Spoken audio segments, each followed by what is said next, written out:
I'm so excited because I have just finished up a conversation with Layla Taylor from Secret Lives of Mormon Lives. I mean, this is a show that I started watching in season one, and just like so many people, it's been the biggest premiere in Hulu history. I cannot get enough of them. I mean, we talk about everything about uh, Mormonism, her no longer being official Mormon, to being a single mom, to the shit disturbing that goes on this season, and about all those extensions. Okay, I mean, we went from deep to shallow. You don't want to miss this. So just trust me on this one. Just listen, because I mean, seriously, the extensions are everything.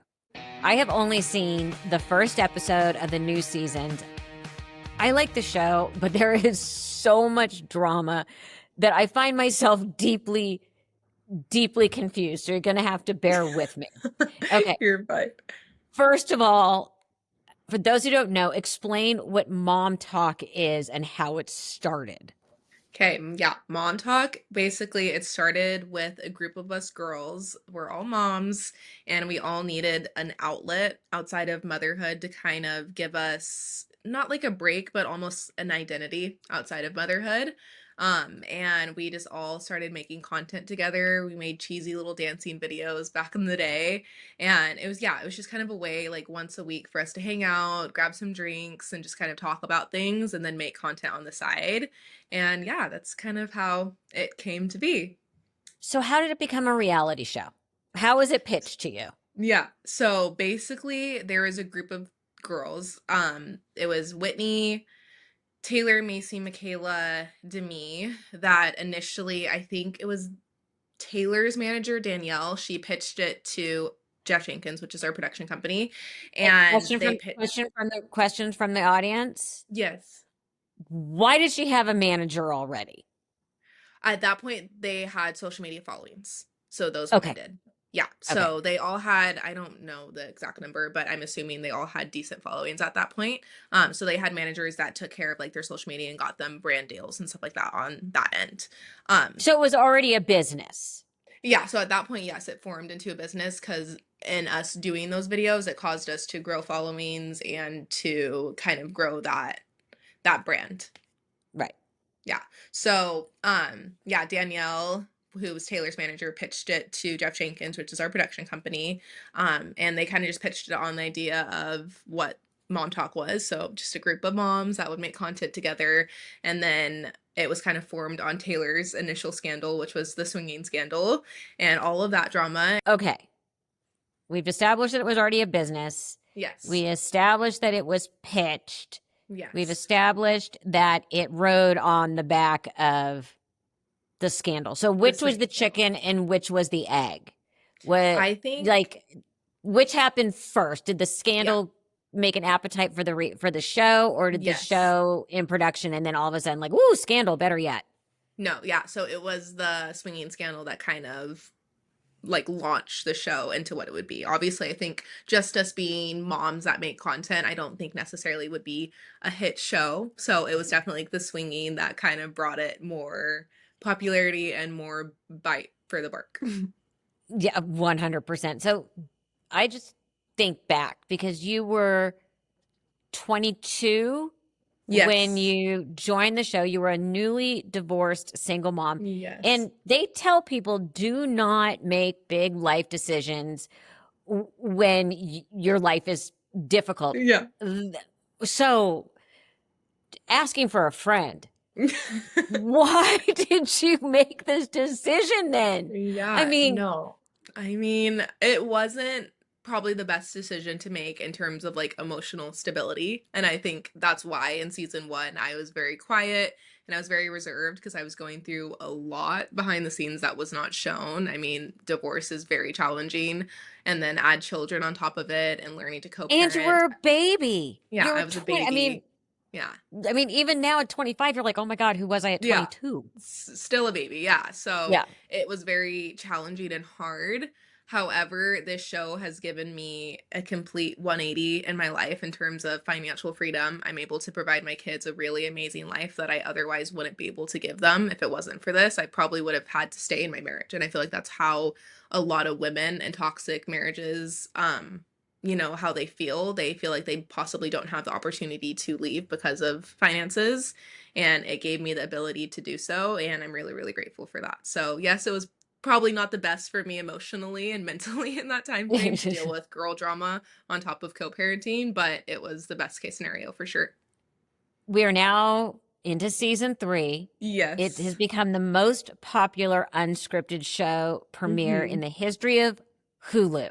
Yeah. And even if you don't know the show, you know about the scandal, you know there is constant drama to the point where a lot of the cast members are either not a part of MomTok Yeah. anymore or decided not to come back to the show. Yeah. What made you say, buckle up, I'm coming back? I think I've grown a lot as a person from being on this experience. I think it puts you in very tough situations where you have to learn a lot about yourself individually and how you handle conflict and how you handle, tough situations. And I think it's caused me to grow and mature a lot more than I thought was even possible. I would argue that I'm already pretty mature for being 24. I've dealt with a lot in my life when I was a child, and again, getting pregnant at a very young age and having to honestly do it all on my own. I don't have a lot of family in Utah, so when I say I'm a single mom, I emphasize on very single. And it's hard and challenging, but I would argue I'm pretty mature already, but this experience has caused me to mature even more and learn to handle conflict and situations that are high tense better, and I'm grateful for that. Okay, but the group is now divided into Yes. self-proclaimed sinners and saints, and they've pushed you into the sinners category. Yes. What did you do? Because I can't imagine that this was like everyone didn't put their hats in a name at a Yeah. cast meeting. Go, okay, you're going to be a sinner, you're going to be a saint, you're going to be a sinner, Yeah. and you're going to be a saint. I mean, you are so sweet. You're sort of the baby of the group. Yeah. You, the first season, were like the quiet one, and now suddenly Mhm. you're like, dude, I'm a sinner. Yeah. I think naturally there was that divide. I think some of the women, have the center side. We're a little bit more crazy. We're the ones that like are a little bit less active in the church or not active at all personally.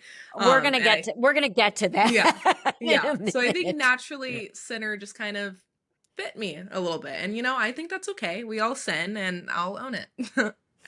And you've talked a lot about this stuff on the show. You converted to Mormonism. You were pregnant before you were married. You Yes. got a divorce. You did share that you had never had an orgasm, but you Yes. qualified it by saying with a man. I'm not Yeah. sure if there should be an asterisk on that. You have to tell me. And you said it again in season 2. So, I mean, Yeah. honey, do I need to set you up with someone? Like, there are ways to fix this. Just, No. there are No. people that can fix this issue. No, it was I that was a funny little comment that I honestly didn't think would ever get to the level that it did, but I feel like honestly it was a really vulnerable thing to share because a lot of women have experienced that, and I was happy to get DMs from girls being like, "Hey, like I've been married for 20 years and I still haven't had an orgasm," and it's like funny and it's silly to talk about, but I also think it's very normal, and Okay, I but was happy to you said it on season 1, and you said it again, you poor dear, on season No. 2. You I'm would have think between season 1 and season 2, somebody would have come up with a solution. Yeah, still no to a level. I have via a vibrator, not via a man, and like maybe that day will come, but I'm content with what I've experienced so far. So we're happy. We're good. Okay, fair enough, fair enough.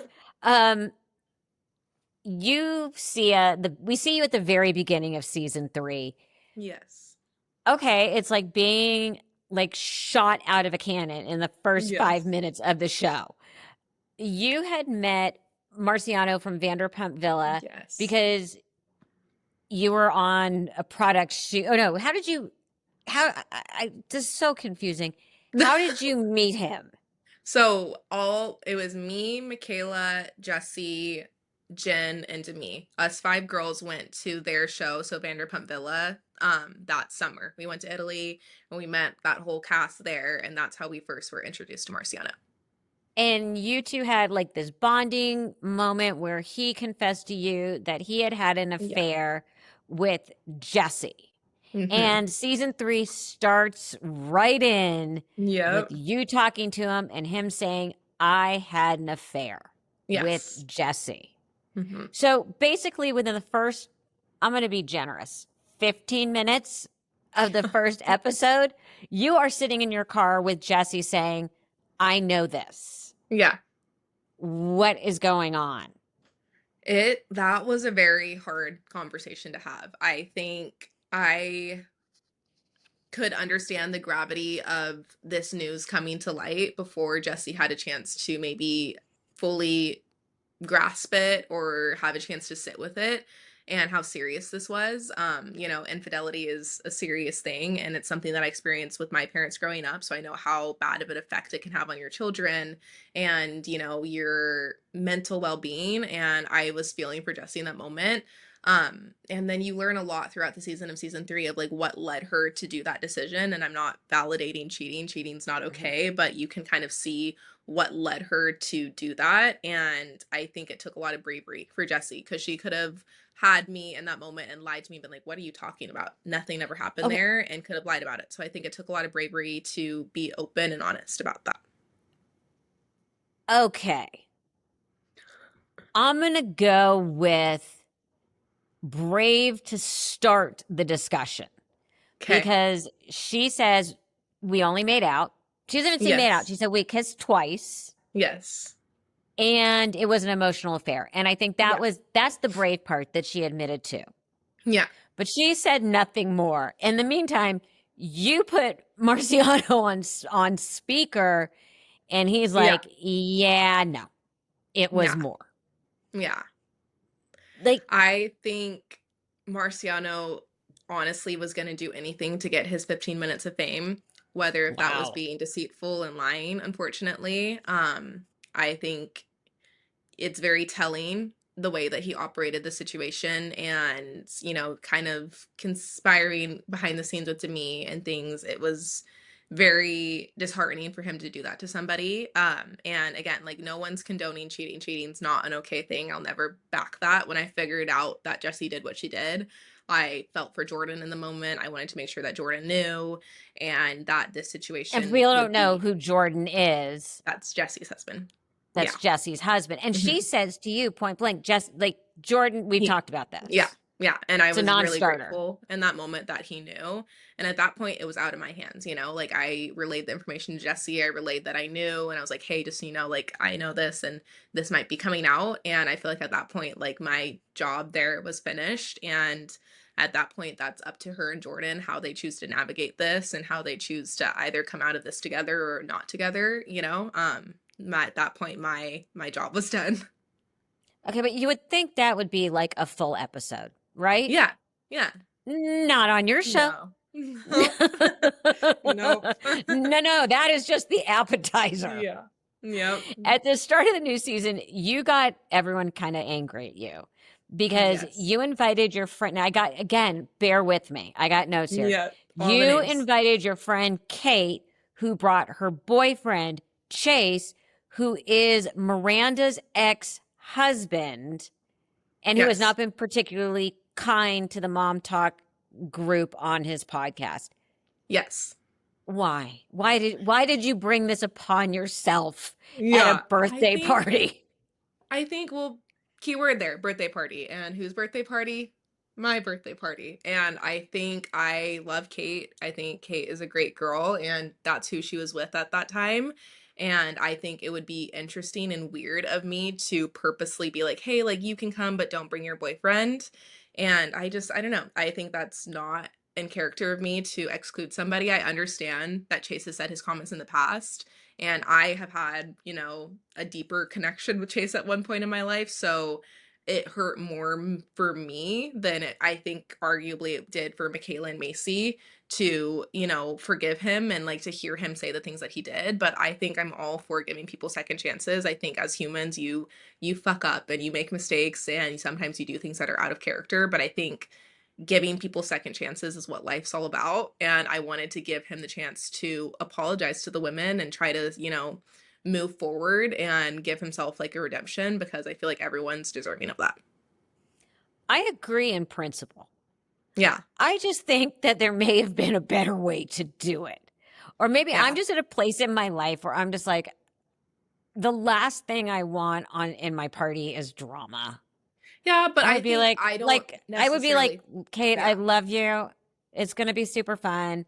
Yeah. I'm not telling you not to bring him, Yeah. but it's going to cause drama, and I don't want drama Yeah. at my party. But I do think for me personally, I'm also in the era of my life that I am going to act authentically to myself. And if you don't like that, then that's okay. I think personally, if roles were reversed and let's say it was Macy's birthday party and she invited somebody that I wasn't fond of, I think me personally, being the friend that I am, I would suck it up for her. And that's just where I stand in life. And I think that if it was somebody's birthday party, I wouldn't bring drama. And that's just personally how I stand. I've been in multiple scenarios in my life that I am surrounded by people that I'm maybe not fond of. And if it's not my event, I'm not going to rain on their parade. And that's kind of where I stand on that. I understand their stance and that they maybe would have appreciated more communication. But I think I, in that moment, would have appreciated more grace from my friends to not ruin my birthday party. I had a similar situation once where a friend was having a big party. I went, I didn't know the person was there, and my friend was like, "Guess who's here?" And I'm like, "Where is that motherfucking piece of shit? I am going after him right now." I love And it. it was hilarious. It was hilarious because my Yeah. friend did not the person in question, who's one of my good friends, also was like, "I said that and I did that?" I'm like, "Yeah, you did." He goes, "Wow, I'm an asshole." I'm like, "Yeah, you Yeah. are." But Yeah. ever since then, it's been fine. I mean, we try and grow and learn. So Yes, exactly. I've been watching the show with my husband, who, I mean, he feels like he needs like a chart to follow this. But his big question was, why the guys even agree to be a part of this? You know, Yeah, I I don't know. You would have to ask some of the husbands. I think that some of them are there just to support their wives, and I think that's amazing, and I think it's very admirable. I feel like this is a crazy world to be a part of, and to kind of put your marriage and your relationship on blast takes a lot of guts. Some of the men I feel like love the spotlight. So, unfortunately, I don't think that they're just here to support. I think that they uh absolutely love riding the coattails of their partners and, you know, to each their own, but I feel like it's very telling which husbands are here for support and for their own benefit. one of the things we're starting to see is the men are actually opening up to the other men. Yes. And we don't see a lot of that on Yeah. these kinds of shows. Yeah. Who's which of the men started that, saying, "You know what? I need to talk to a peer who is in this exact same situation." I think it was probably Dakota probably opening up with maybe Jordan. I think obviously naturally like they're going through things too. I think that yes, this is a show based off of mom talk, but obviously the things that us women are experiencing is affecting the men as well. So they have every right to have their safe place as well that they could be vulnerable in and confide in that person with. So I think it's awesome that they're able to show that vulnerability as well. Because that's rare for men. And Yeah, I it think it's is. great that you guys are showing it and that these Yeah. men are brave enough to be Yeah. able to do Yeah. that, because Absolutely. most men would not do that on TV unless they are actors or being paid a ridiculous amount of money to do it. Yeah, no, I agree. I think it's really cool that the men are showing that they have emotions too and that they're affected by the things that the women are experiencing as well. And you brought up riding on coattails, which brings up Yeah. that this is big business now. Yes. Secret Yeah. Legendary is a full on business, and it seems as if the cast is everywhere. I Yeah. mean, you got Whitney and Jen on Dancing with the Stars, and Taylor is the new Bachelorette. I Yes. mean, how lucrative has this become as a group, as Mom Talk? I mean, how do you divvy this up at this point? Obviously, what people make on their separate ventures, great. But Mhm. who's running the money for Mom Talk? I think it's all individual. I think all of us get our own brand deals and our own, partnerships and our own things outside of the show. In terms of like contracts, we all make the same at this moment. Who knows Hmm. if that could change in the future, but at this point, we're all on an equal playing field in terms of that. And But in some terms of, didn't come back because they didn't think they were getting enough. yeah, yeah, Demi. I mean, we find that out at the top of the first episode. Yeah, yep. Yeah, so I don't think anyone's more deserving of more money, at least at this point, in my opinion. I think all of us women have embraced this experience wholeheartedly and been vulnerable in situations and shared things that are very hard to share. So I don't think anyone on this cast is more deserving of more money than anyone else. Okay, I want to ask about one particular incident. So Mhm. Demi seems to be the shit disturber. Yes. So do you think that's why she didn't attend the reunion show? I know she blamed it on having a pre-planned trip to Disney trip. Disneyland, but I'm not sure Hmm. people know Yeah. that Disney owns ABC and Hulu, Hmm. amongst other things. Yeah. So I'm thinking she may have been able to reschedule the trip with no Yeah. penalty. Yeah. No, So I agree. do you think that was a ridiculous excuse? I, yeah, honestly, I think that she was in the hot seat. And I think that at that time, I think she was scared maybe to face all of us women that had a lot of questions for her. And I know that's a scary situation to be in. I mean, I've been in the hot seat before with this group of women, and there's times that I cower down and I get scared, and I get it. It's intimidating, but I think you have to face the music at some point, and I think not showing up at the reunion didn't benefit her in any way. Oh no, it didn't. No. Especially the excuse. The excuse was not well thought out. Yeah, You no. know, if you're gonna make it up a story, make sure you It's got to try and legit. poke all the holes in. Yeah, Yeah. she probably could Yeah. have gotten a free pass to go to Yeah. Disneyland. I agree. So the show, you guys all still live in Provo, Yeah. which is considered a very conservative Mormon city. Yes. And in every religion, there are levels of devoutness. We all Hmm. see that. How has your personal congregation received the show? I mean, I I think gotta think that going to the market, you're gonna get some side eye. Yeah, no. I think at first when our show was first initially announced, I think people were nervous within the church. I think they thought that maybe we'd be slandering the church's name or giving the church a bad representation. But I think with time, they've started to kind of ease up and realize that we're not trying to represent the church and be a spokesperson for the church. We're just showing where we are individually within our faith journeys in the church. And I think that that's where a lot of people stand. There's lots of people that leave the church. There's lots of people that are on faith crises, and we're just trying to represent that individually, not the church as a whole.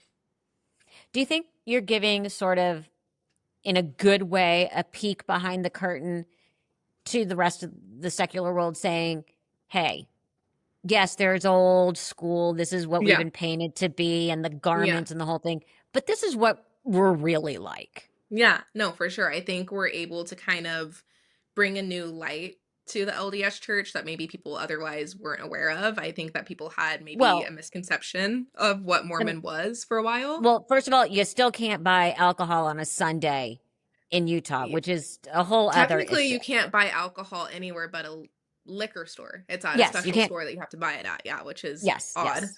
But yeah, you can't buy it on Sundays, which is also unfortunate. But yeah, there's definitely still our little quirks with Utah for sure and being Mormon. But I think we're trying to modernize what Mormon is like for us women in this group, especially, and kind of show that you can be at different levels within the church and we're not just crazy and wearing bonnets and churning butter and having multiple husbands.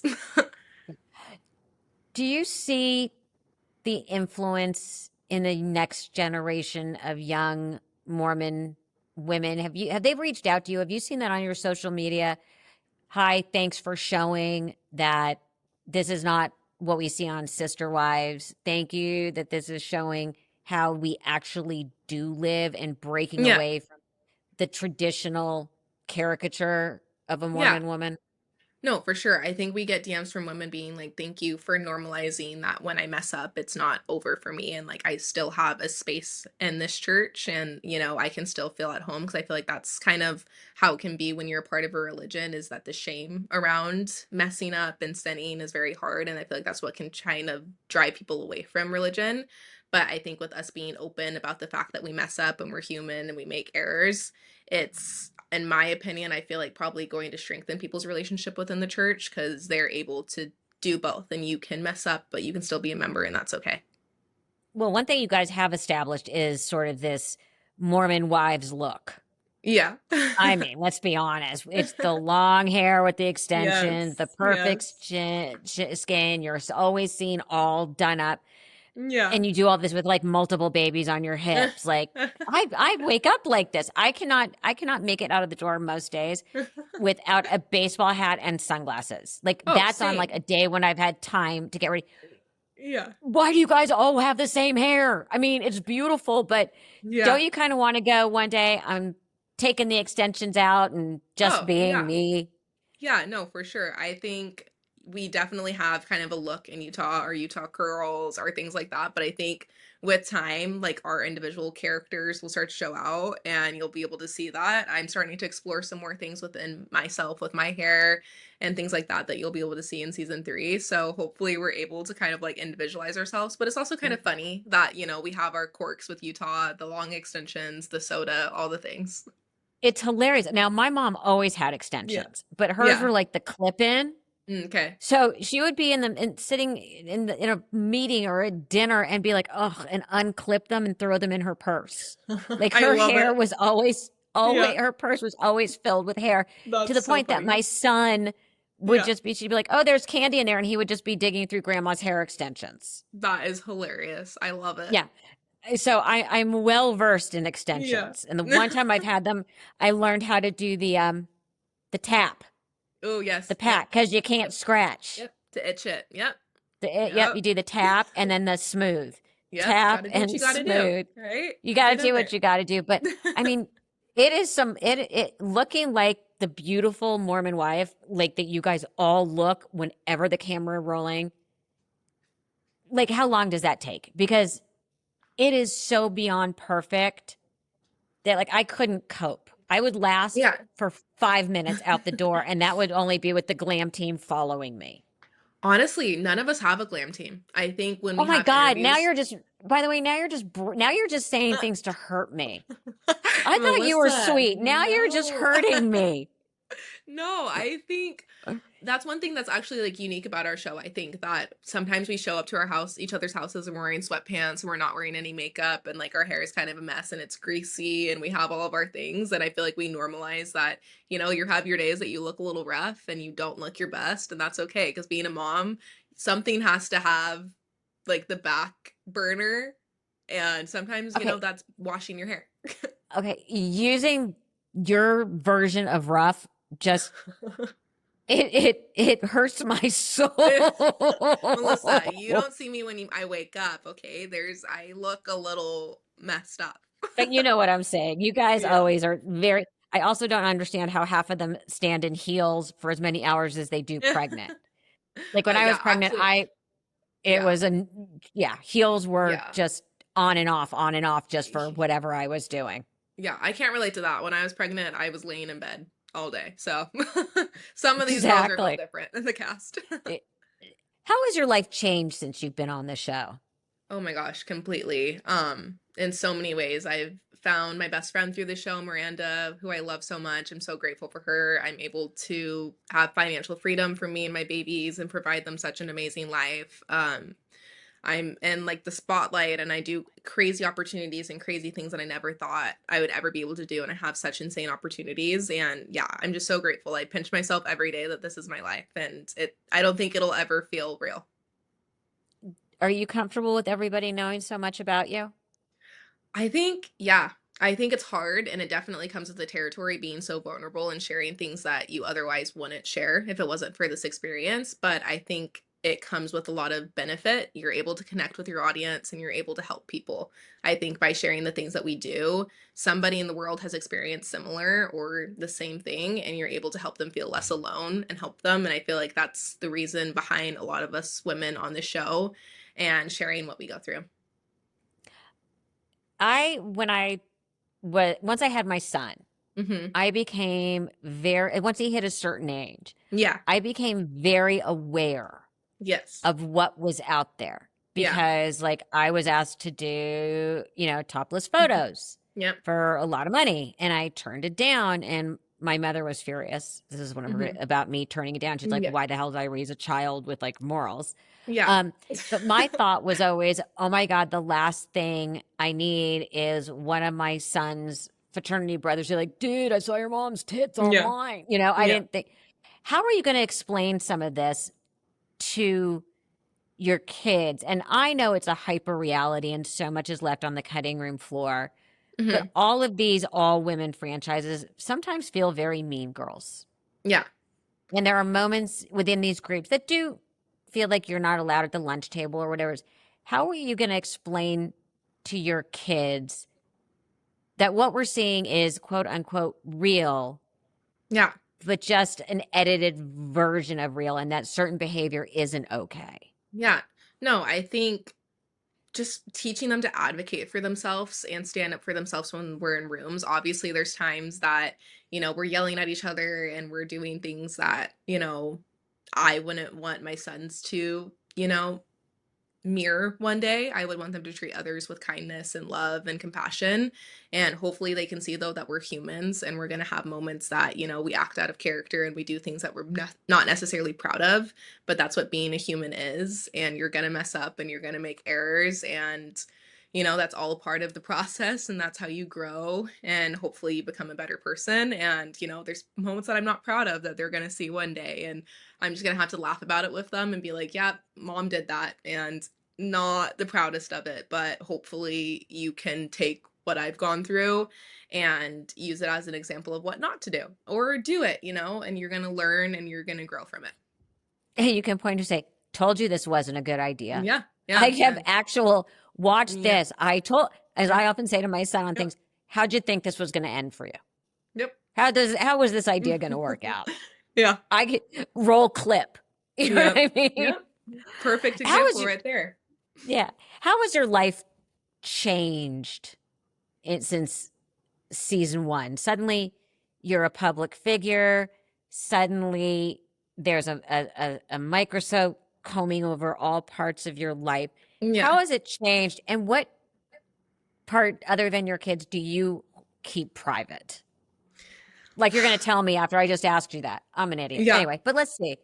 Yeah, no, there's not a lot I keep private anymore, honestly. I feel like I'm kind of an open book now at this point, and it comes with a lot of hard parts, but it comes with a lot of good as well. And hopefully, just again, us sharing our stories, we're able to help inspire just one person, and able to make one person feel less lonely and feel heard and seen with what they're going through in their life. So it's hard for sure, but I wouldn't take back my job for the world. Role does faith play in your life now? I'm not Especially, active. well, as I would say, when someone converts, it's for a very Yeah, specific reason, and then yeah, there's something that they find that comforts them or brings them joy or answers. yeah, So you converted to Mormonism. mhm, yeah, So I think it's really interesting you say now mhm, you're not a yeah. part of it. Yeah, so I had a very messy home life growing up, and I'm hoping in future seasons I can kind of share more about what I experienced as a child. But I had the opposite of a happy family and a happy upbringing, and I spent a lot of my childhood hiding away at my friends' houses, and a lot of them were Mormon.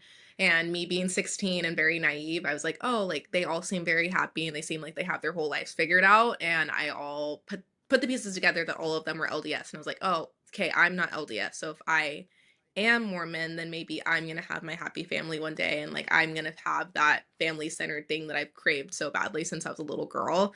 So I converted because I was like, oh, basically off of hope that I would have that for myself one day. And I converted with a lot of lack of knowledge with church history and a lot of things that I wasn't aware of. Obviously, when you're doing missionary lessons, they don't tell you about the nitty gritty within the church. And it took me getting divorced from my ex husband, that is an active member, for me to finally do some research of my own and kind of figure some things out. And yeah, there's a couple of things that I don't align with. And I yeah, but I do have nothing but respect for the church. It did help me through a really dark time in my life. I was dealing with a lot of depression and anxiety in high school, and I feel like it helped me bring me out of that dark time. But in terms of like long-term standing within the church, it's just not for me. Do you find yourself, though, still spiritual? Yeah, I think that there's a higher power. I think that there's something out there that's bigger than all of us. I don't know who, I don't know what, but I think there's a meaning behind life, and I think there's a reason why we're all here, but I'm still working on figuring out what that is.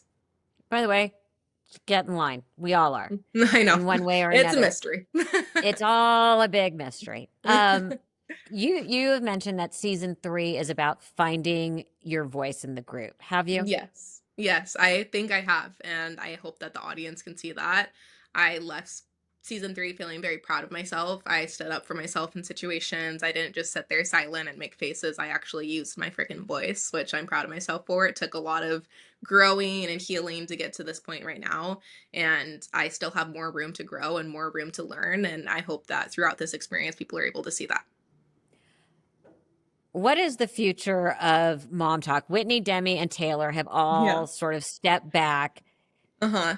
Has the group been replaced by the show, or is there still that, oh my God, this is like our fun place to go and still be our silly selves? No, I think that there's still a lot of genuine friendships within this group. And obviously, there's going to be times where, we go off to do experiences or opportunities like Taylor doing The Bachelorette and Whitney and Jen doing Dancing with the Stars. But I think at the end of the day, hopefully, we all come back to the root of why we're in this to begin with, which is our friendships. And I think that naturally there's going to be friendships that have, ups and downs, and there's drama. And hopefully, with time, those can be healed. Time heals all wounds. So hopefully, that's the case for some of the friendships in this group. Okay, so everyone's branching out into these other Yeah. shows. Yes. If you could pick which show that you would want to be on? Yeah. I mean, is it Dancing with the Stars? Is it Survivor? Is it Amazing Race? Is it Traitors? What show would you say, sign me up now? Like, I which do you think think you'd be really good at? really good at. I think Dancing with the Stars, that or Traders. I think those two shows would be really, really fun. But honestly, I think hosting a show one day would be really, really cool to be able to, yeah, host something. So, you never know what's in the future, and I'm excited to see what happens. And is there going to be a season 4 for you? You're gonna have to wait and find out. I can't give that away. Oh, come on. We've had such a nice conversation. I haven't said Listen, I have to leave anything you on a rude. cliffhanger. That's my job. Oh, God, so annoying that you're good at I it. know. Now, before I let you go, do you think Dakota is going to show up and make some sort of an appearance on The Bachelorette? My Lord, he better hope he does not, because I think all of us girls would literally murder him. I think they have had the most whirlwind of a relationship, and I get it. They loved each other a lot at one point, but I feel like he needs to let her go and be happy and vice versa. So I really hope not. I hope he lets her experience this experience to its full potential and leave her alone. Okay, what's going to happen? Are you guys going to get to meet whoever like the final 3 are on like hometown visits? Are they going to have to run the Mom Talk gauntlet? I hope so. I feel like we need to I feel like Taylor sometimes will have rose-colored glasses on for some people in her life. I mean, like, she had it for Dakota, so I hope that at one point we are able to meet the men and be like, oh, that one, I see some red flags. Let's kick him to the curb. And hopefully she listens. She doesn't listen a lot, so actually I feel like it could be a lost cause anyways, but would love to meet them. I feel bad, whatever God this is going to be. This is like trying to bring someone home, like just, sitting on a jury begging for your life. No, basically. And you have 8 women that are very strongly opinionated coming at you. Oh God, that would be so awesome. Well, let's just put that out there and hope that happens. Thank you so much. You've been a delight. Thank you so much, Melissa. This was amazing.